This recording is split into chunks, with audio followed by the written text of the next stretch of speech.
Good morning, ladies and gentlemen, and welcome to the Capital Limited investor presentation. Throughout this presentation, investors will be in listen-only mode. Questions are encouraged and can be submitted at any time using the Q&A tab situated on the right-hand corner of your screen. Please just simply type in your question and press send. The company may not be in a position to answer every question it receives during the meeting itself. However, the company review all questions submitted today and publish responses where it's appropriate to do so. These will be available via your Investor Meet Company dashboard, and we'll send you an email to notify you when they're ready for your review. I'd also like to remind you that this presentation is being recorded. Before we begin, we would like to submit the following poll, and if you would be so kind to give that your attention, we'd be most grateful. And I'd now like to hand over to Jamie Boyton, Chairman from Capital Group. Good morning to you. Good morning, Mark, and good morning, everyone, and welcome to the Capital Limited H1 2021 results presentation. Obviously, we released our results last Thursday, and we've been engaged with quite a detailed schedule with an institutional client, so it's good to have this opportunity to present today.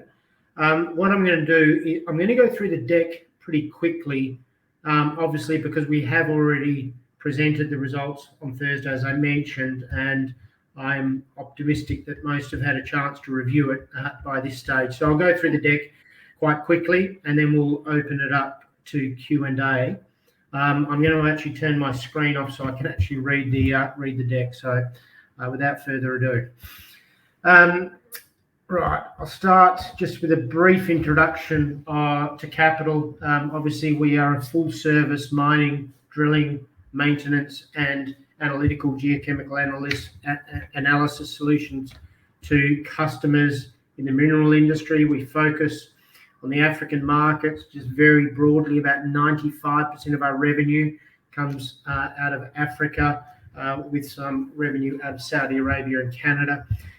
We've been working in Africa for 15 years. The dark blue countries on the map that you can see are the ones in which we are currently active. The dark grey are countries we have been active in the past.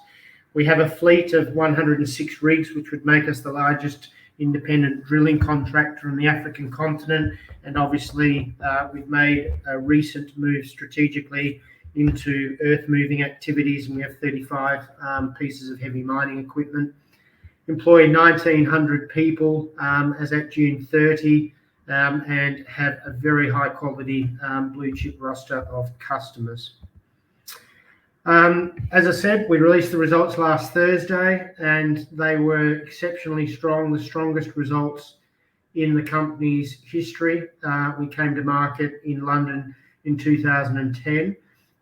We recorded revenue of 98.7 million, EBITDA of 28.4, and the adjusted net profit or operating net profit, so net of the investment gains, of 12.7 million. And what is particularly pleasing from these results is the quantum of operating leverage that came through the business.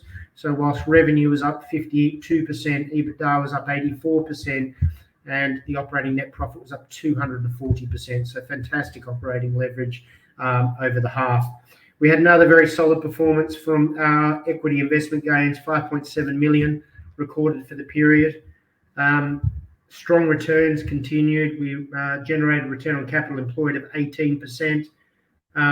Obviously down on first half of last year, but that has got to be taken with consideration of the enlarged capital base. We issued about 40% of new equity in December of last year to facilitate our entry or the CapEx spend for the Sukari earth-moving contract, and obviously that has its full contribution starts in the fourth quarter of this year. We announced an increased dividend of 1.2 cents per share. That was up 33% on the same period last year. And we actually, when we released our revenue update, which was on the 15th of July, it was at that point that we upgraded our guidance for the full year. We had previously guided to revenue of between 185 and 195 million. We upgraded that guidance to 200 to 210 million. We're certainly optimistic that we're going to be pushing toward the upper end of that guidance, noting 98.7 million in the first half and 54 million in the second quarter. The operational highlights, we've divided it into two main sections. One is the drilling business, which is the traditional business of Capital. It still represents 83% of our revenue. And the other is the 17%, which actually has increased from 9% last year. But the other services that we are rapidly growing, specifically the laboratory business and the earth moving business, highlights across the board. But the first half outperformance that drove the revenue upgrade is primarily due to the strength in the drilling business. So we are going to go into each of the main four activities. So I won't dwell on this slide. I'll move on to the overview of the drilling business. So for the drilling business, strongest demand environment in a decade. We had previously, and I will actually just quickly go back to the macro overview slide. We had previously on quite a few occasions talked of the very supportive macro environment, and we highlighted what we saw as a disconnect in the marketplace between the prices of metals. On the top left is the gold price in orange, which you can see is back at decade highs, and that thematic is playing through industrial metals and battery metals as well. And on the right, top right graph, you can see the financing activities, which is another very strong lead indicator for services that we provide. And again, the financing activity is back or beyond decade highs and really started to gain traction in 2019, which has continued into 20 and 21. However, moving back to the top left graph, you can see that there's a bit of a there is a disconnect with that green arrow, and that green arrow represents the difference between the strong or decade highs in metal prices and financing activities. Yet exploration and delineation activity is currently half of the levels it was 10 years ago. So there's a fundamental need in the industry to start replenishing the asset bases that have been run for cash during a prolonged downturn. And one thing we have seen in the sector thematically is increased levels of merger and acquisition activity. And as we always say, there's two ways to grow your asset base. If you're a mining company, one is to buy it through M&A and the other is to find it through exploration. So the first of those has been occurring. The second is still half of what it was 10 years ago. So in the first half of this year, we began to see that disconnect adjust, and we saw a surge in demand. And I don't use that word lightly. In the 15 years that Capital has been in business, we have not seen demand increase as rapidly as it did do in the first half.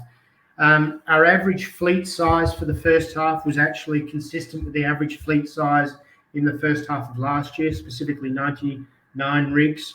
The utilisation in the first half of last year, 57%. Utilisation of that fleet in the first half of this year, 73%. And utilisation in the second quarter, 79%. So a rapid increase in utilisation. Peak cycle utilisation sort of pushes between up to 80-85%. So we've gone from quite reasonable utilisation levels to very strong in a very rapid space of time. We increased our capacity, rig capacity, at a number of long-term contracts, and we're actually adding this year 20 new rigs to the fleet, which is the most aggressive growth that the company has experienced again since inception. But those rigs, pleasingly, consistent with the strategy, are going into long-term contracts. Now, most of those contracts have been announced.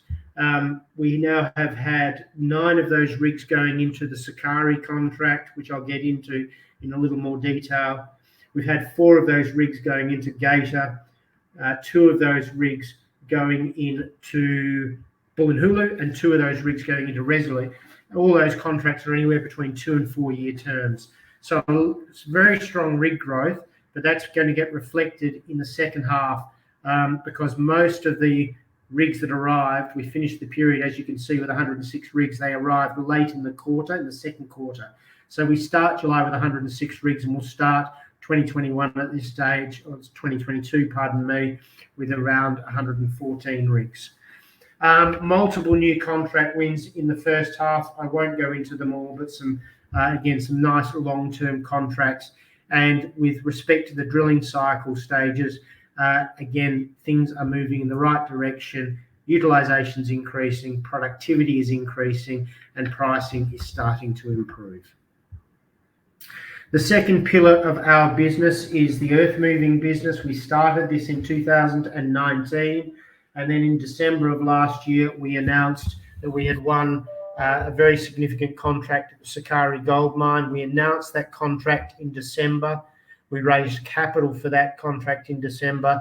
By February, we had assets on site working. It's been an absolutely outstanding performance for a contract of this size. We've now 98% completed our workforce recruitment. That's around 400 people. All of the equipment has arrived on site, all major equipment, I should say. All of it has been commissioned.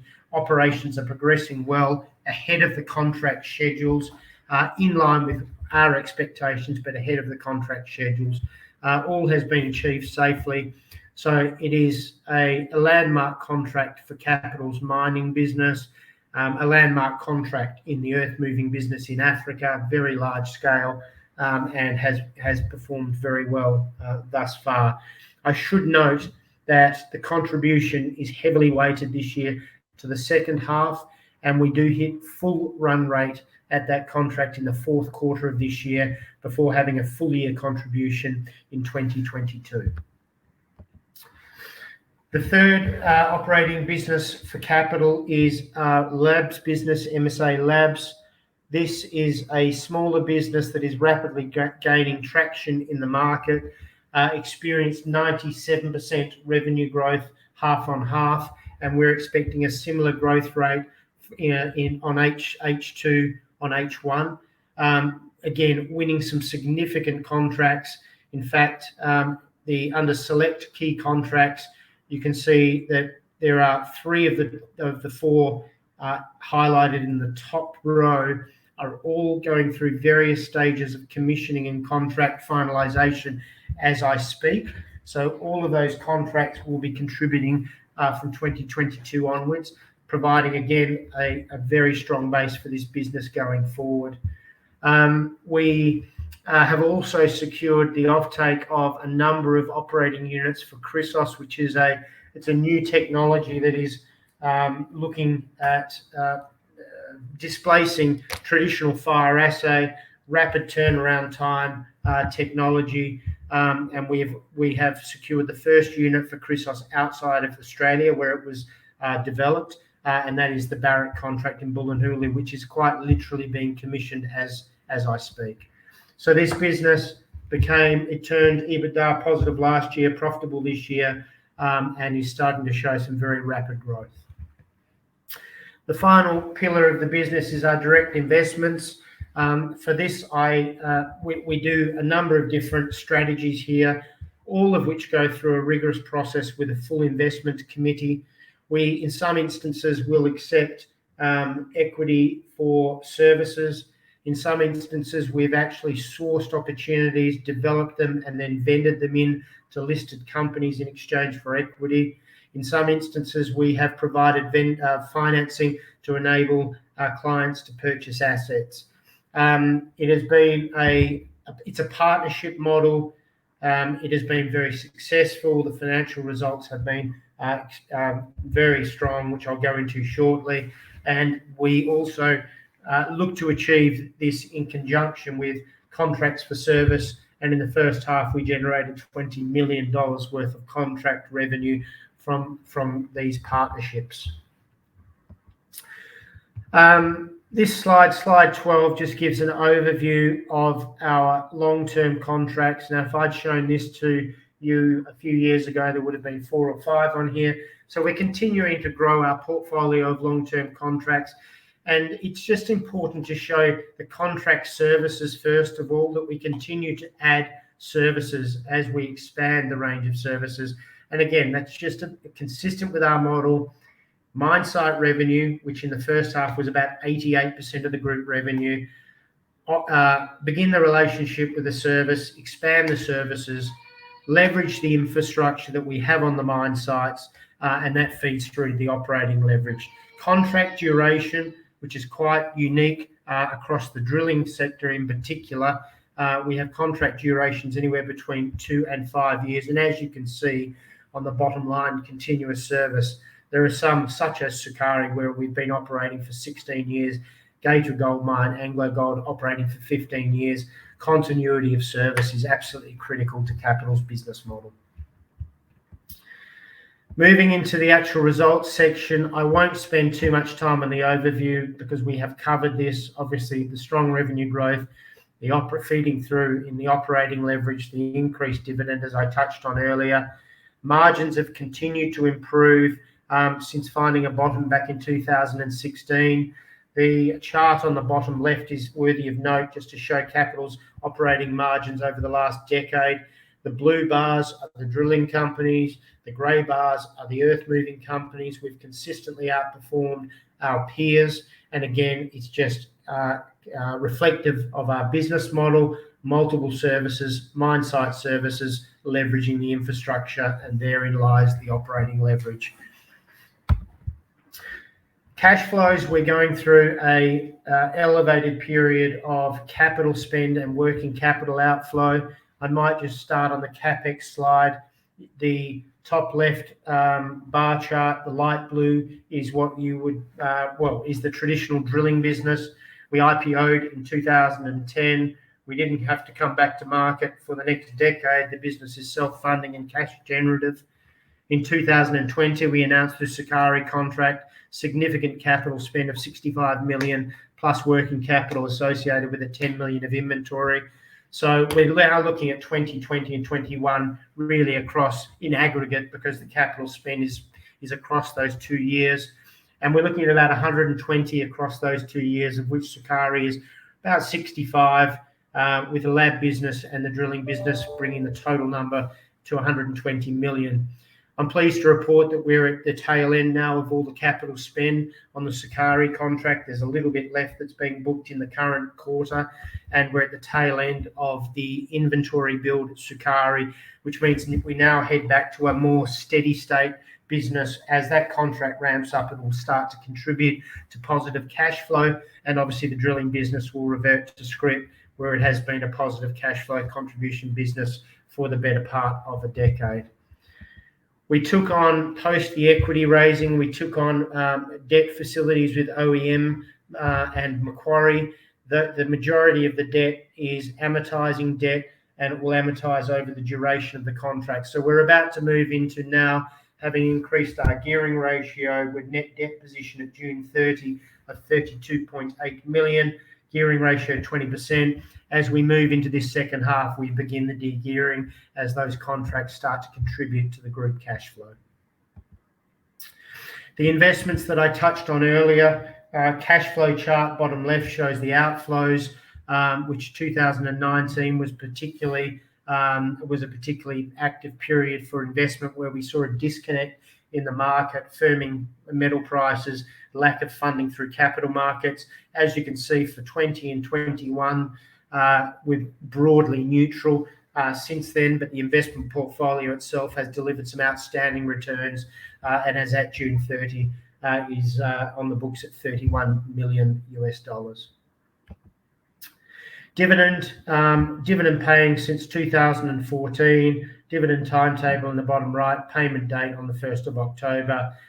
We remain committed to both a strong balance sheet and rewarding shareholders with returns through dividends.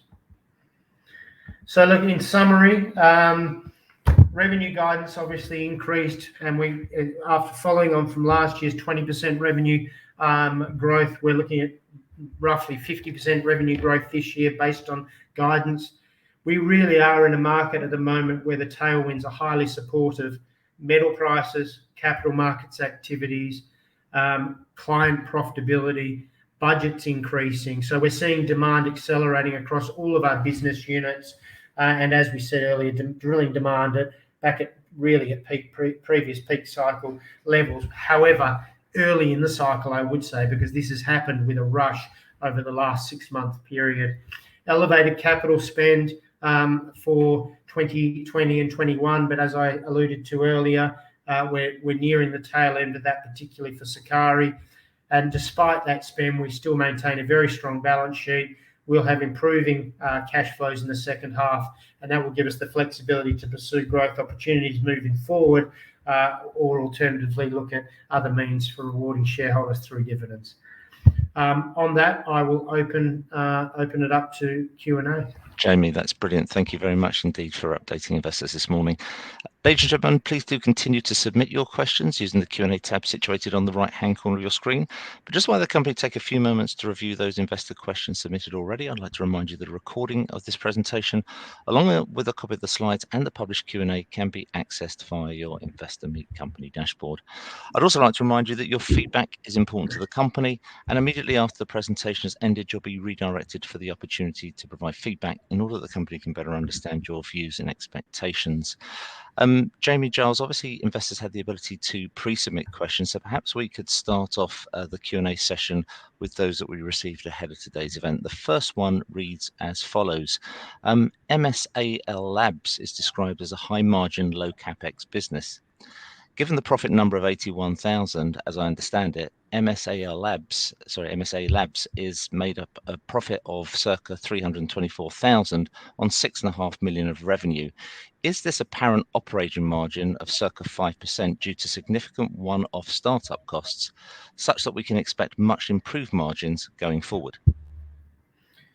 We certainly expect improved margins going forward, and I wouldn't be relying on that look through to dive into the business, because it still is at a very early stage of its growth phase, demonstrated by the fact that the revenue grew 97% year on year. The business turned EBITDA positive last year, and it's moving net profit positive this year.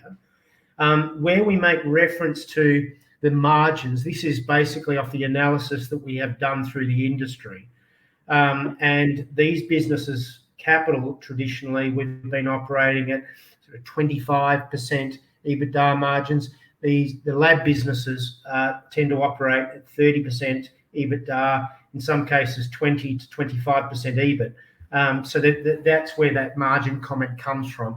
But these businesses are modular capex, and they're all about volume through the capex. So they tend to operate centralized labs, of which we have two main ones, one in British Columbia and the other in Ivory Coast.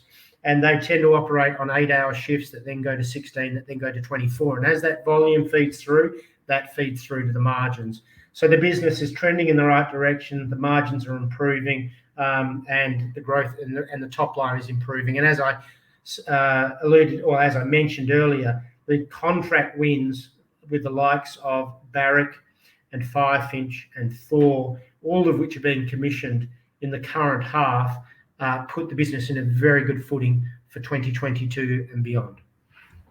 Jamie, thank you. The next question we received, should we expect seasonal weakness in Q3 now that a significant proportion of the rigs are allocated to the West African market, where there is a pronounced rainy season, or does the general strength of the rig market and long-term contracts largely mitigate this risk? You're right to anticipate wet season weakness in West Africa. I would argue that we have a lower exposure to it for a couple of reasons. One, that we have the majority of our activities on the mine sites. The mine sites have a better established infrastructure, drainage, graders, etc. So it doesn't tend to affect our activities on the mine sites like it does with exploration sites, but exploration sites are impacted. The other mitigating factor that we have, obviously, is that Sukari continues to increase and ramp up in Egypt, whilst Tanzania is continuing. So yes, absolutely, it will have an impact. West Africa, just a reminder, is 38% of our revenue in the first half, but it's a small impact. Thanks, Jamie. And the final pre-submitted question reads as follows: inventory write-down seem to be a common occurrence. Can you give some colour to this? We have a very regular process of impairing inventory. The way I like to look at it is like depreciating inventory, and we have provisions against slow-moving inventory, which we did take a large or larger than in previous periods in this current half. Look, it is a feature of the business. It's just like depreciating an asset. You have to provision for inventory, but certainly nothing that's material in the context of our earnings. Thank you very much indeed, Jamie. Well, look, that takes care of those questions that we received ahead of the event. So thank you for those investors that submitted those questions. Perhaps, Jamie, I can now turn to the questions that we received during the event. The first one from Steve. Steve asks, please could you summarise the reasons behind needing to take on debt and add to the rig count? Despite the increased utilisation, are some older rigs effectively not usable?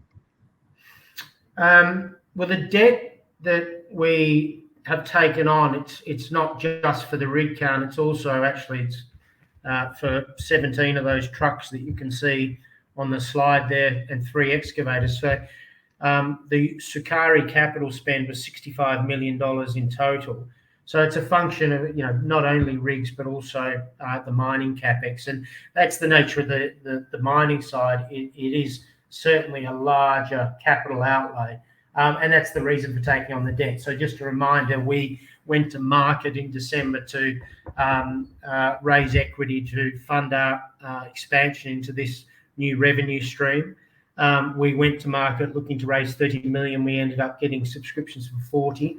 But then since closing that transaction, we then got some asset-backed facilities in. We needed to have the contract signed first. The debt came later. But to the point I made earlier, 20% debt to equity, and now that they're with asset-backed facilities, they will amortize over the duration of that contract. So we will continue to have a modest gearing. Utilisation of some older rigs effectively not usable. No, very few. Let me put it that way. We are very proud of the practices that we have, which include regular reviews, overhauls, and decommissioning. In fact, we decommissioned about 5 rigs in the back half of last year. So we have the rigs in our fleet are all available to be used. The constraints on pushing utilisation, say beyond 85%, is just a function of A, rig movements, B, you'll always have to, for example, we just had 2 in Tanzania that are now back in the workshop having a few months worth of work done on them, or 3, just having the right mix. A tender might come out for 3 different types of rigs and different specs, and you may not have all the right mix to actually enable you to tender. But in terms of the rigs we have, they are all available for work. Thanks, Jamie. Next question that's come in is from Adam. Adam asks, please could you provide any comment on how large the non-drilling revenues could get to as a percentage of overall revenues in the medium term? Look, we have a strategy by blueprint that we think this business has the ability to, in the medium term, to grow to a $500 million revenue.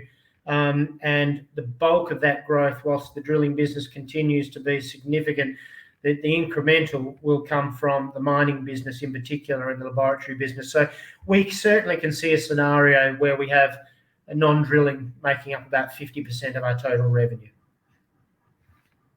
Thank you very much indeed. Next question from Andy reads as follows. Do you see M&A as part of your future growth? What do you look for? And are there any new areas that you'd like to expand into? From a skill set perspective, there's still a few strings to the bow that we don't have in terms of our service offering. But in general, our view on M&A is that we have a preference to do things organically.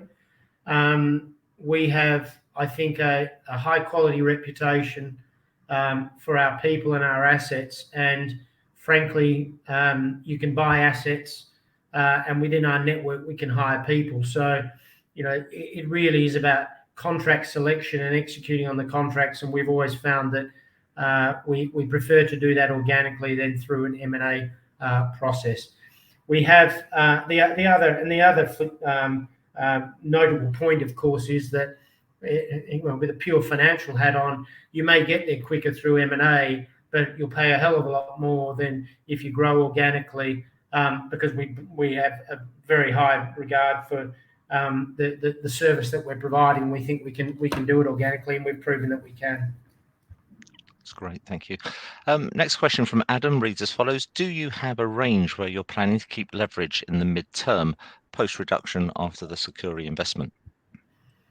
It's an interesting question, and what we've always said to the investor base, we've been basically net cash for the last 6 or 7 years and paying dividends since 2014. But what we've always said to our investors is that for the right opportunity, we'd put debt in the balance sheet, and the right opportunity came along, and in the form of Sukari, and we put debt on the balance sheet. And as I said earlier, 20% debt to equity. Look, that will amortize. So we, leverage levels for, let me say this, sectorially, industry-wise, 30% is sort of a benchmark. We're below that. So I suppose that would be a broad parameter that we may work with, but for us, it's about gear up for the right opportunity, and then use the cash flows from that contract to amortize that debt pretty quickly. That's what you'll start to see from Capital H2 onwards. Thank you. There is a follow-on question from Adam, who asks, you've mentioned a few times about positive tailwinds. How should shareholders take comfort that financial performance will be adequate once those tailwinds abate? Will we not expect financial performance and therefore share price to drop? Adam, that's a tricky one. I mean, we operate in a cyclical industry. It's got obviously a degree of capital intensity. So, absolutely, I'd be disingenuous to say that you're not going to have good times and bad times. But what I would say is that whilst the market has found a bit of a bottom in 2016, there has not been buoyant market conditions by any stretch of the imagination. And in fact, our revenue growth between 17, 18 and 19 was flat. It's only really started to kick into revenue growth in 20 and obviously strongly into 21. So I really believe that we're at a very early stage of the cycle. The other comfort I could give on that is that we have unique proposition and that we have long-term contracts. In the last down cycle, we very rapidly de-geared the balance sheet and began paying dividends. So the contracts provide us, the way I've always said, we can't dictate the cyclicality of the industry, but we can manage our business through our contracts and our client selection to manage that cyclicality. And that mantra stands. But I'd go back to the early statement that after better part of a decade of underinvestment by our clients in growth and in their assets, I do believe we're at very early stages of this cycle. Thank you. We've had a couple of questions around director shareholdings, so thank you to Rob and to Owen. Owen's question, to summarise: excellent update, business is booming and outlook is superb. Despite this, directors keep selling, except for yourself. So why do other directors not share that same positive view? Well, it's always a tricky one when a director sells, but I mean, there has been 2 director sales. One is Craig Burton, who resigned from the board many years ago and has retired. So I don't think there's too much read-through for that. Brian Rudd is the more recent one, and Brian is a founder of the business alongside myself. Brian is an executive director, very active in the business, just spent 6 months on the road, quarantined in Australia at the moment, going home to see his wife. Look, I mean, people have personal reasons. Brian, I won't go into his personal reasons in this forum, but it's a small part of his holding, and he's been invested in this company for 15 years. So frankly, I wouldn't be reading too much into it. Thank you. Next question from James. Thank you, James. Why is the Chrysos technology revolutionary, and how big MSA can get on a revenue basis? Let me answer the first part or the second part first, which where we think MSA could go. We've had some strategy papers that suggest this business could grow in the medium term to between $50 and $80 million in revenue. So we do think it's got a pretty exciting phase ahead of it. In terms of the global industry, you're talking about a multi-billion-dollar industry, and obviously we're a reasonably new entrant. But you've got to again just look at the customers that we've managed to win business with, the likes of Endeavour and Barrick and Kinross. I mean, it's just a blue chip roster for a young business. Chrysos, look, we're described as revolutionary because what it basically does lowers the environmental footprint, lowers the manual processing, but the nub of it, to be frank, is it uses an X-ray technology that enables rapid turnaround. And at the moment in the bull market, the biggest complaint you get from most mining and exploration customers is the turnaround time on their samples back from the lab. Labs are at capacity, turnaround times are long. Chrysos shortens that from weeks into hours. Thanks, Jamie. The next two questions really, one from Adrian and one from Jonathan, all relate to utilisation. And perhaps I share Adrian's question. Why have you bought new rigs when you don't have anywhere near 100% utilisation presently? Two parts to that answer. One is the one I made earlier, that you'll never get to 100%, but you may get to say 85%. Back to the point, rigs are moving, rigs are having work done on them. You may not have the right mix of rigs for the tender that is in the marketplace, and that part of the answer dovetails into the broader answer to your question. Is there are air core rigs, reverse circulation rigs, blast hole rigs, underground rigs, diamond rigs, deep hole diamond rigs, all of which do perform different tasks. So, the rigs that we're buying are specific for the tenders and the contracts that we've tendered on. And obviously we don't have capacity in those types of rigs for those tenders. But I'll just go back to the underlying principle that Capital lives by, is that we will buy rigs or assets if the contract terms are sufficient to give us comfort about the utilisation of those assets. We're not a company that buys assets on spec. That's great, thank you. Turning to debt levels, Rob asks, are you comfortable with debt levels, and can you tell us whether you have any intention to raise further funds in the foreseeable future?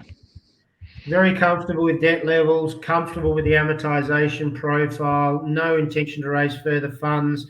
Again, I'll just come back to the comment that we made earlier, that we did say to our investor base two things, actually. One was, for the right opportunity, we would put debt on the balance sheet, and for the right opportunity, if we had to come to the market, which we did with Sukari. But what did it do? Last year's revenue, as a reminder, 135 million. This contract adds $50 million a year to our revenue line. So it was a positive equity event. However, we don't have any intention on coming back to the market, and we're about to move into a phase where we will start to have cash flows coming back to the business. Thank you. Jeff asks, what execution risks do Capital see in the new earth moving business? There's a myriad of execution risks across all facets of safety, operations, meeting schedules. But what I would say to this is that we're cognizant of the risks. We've built a very solid team. We've taken a lot of people with a lot of experience from industry, and thus far we have exceeded all of our targets. So there's certainly more complexity to these contracts. However, we have the team to manage it. Thanks. And I think Jeff's got a kind of a follow-on question related to that, as how do you expect earth moving margins to compare with drilling? Well, when I did that earlier, I showed that margin chart in our presentation deck, and you can see that the earth moving margins typically are a bit, well, they're weaker in a bull market, they're stronger in a bear market, and that is just a reflection, in my opinion, of the nature of the long-term contracts there. So in general, you'd say slightly lower margin, but you get longer-term contracts. There's a trade-off.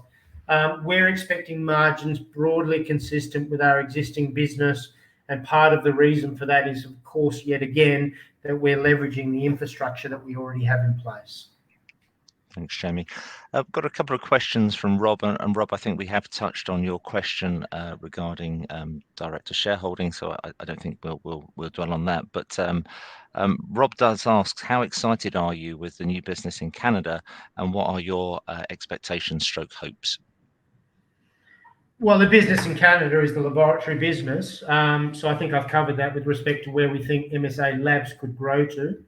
I gave a revenue number and the Chrysos technology. I think we've sort of covered that one actually. Thank you. Apologies for that. Right. Next question from Adrian. Is the full investment in Allied Gold Corp, the 3 million invested a couple of years ago, and are you hopeful of Allied listing in the near future? The full investment takes a couple of different forms. So the short answer to that, without getting too granular, is no. Are we hopeful of Allied listing in the near future? That is certainly the expectation, is that the company will be listing within the next 12 months. I'm certainly hopeful in the first half of next year. Thank you.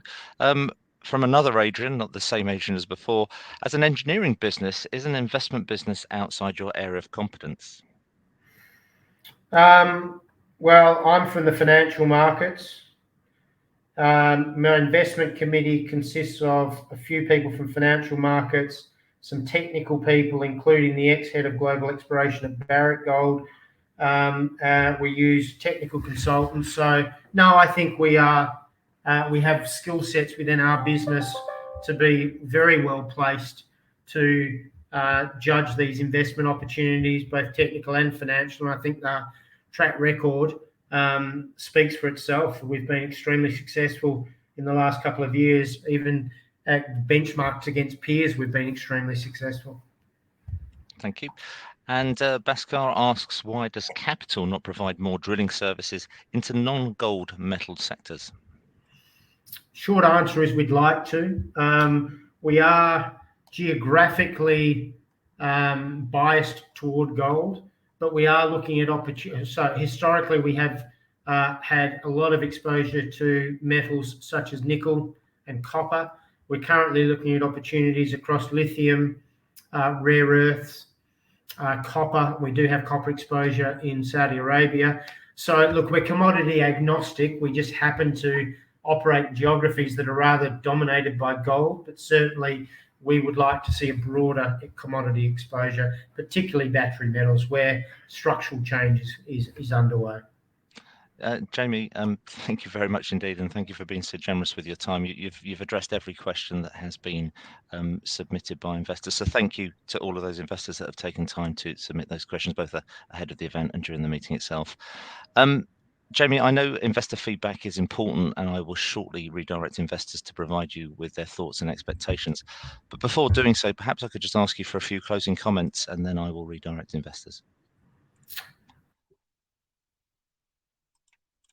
For dialing, and particularly thank everyone for the questions. One of the chaps on the call is Connor Rowley, who's just joined us in investor relations based in London. So obviously, if you have anything further, you can reach out through Connor. But again, thank you very much for dialing in. Appreciate it. Jamie, thank you very much indeed for updating investors today. Could I please ask investors not to close this session, as you'll shortly be redirected for the opportunity to provide feedback in order that the management team can better understand your views and expectations. This will only take a few moments to complete, but I'm sure will be greatly valued by the company.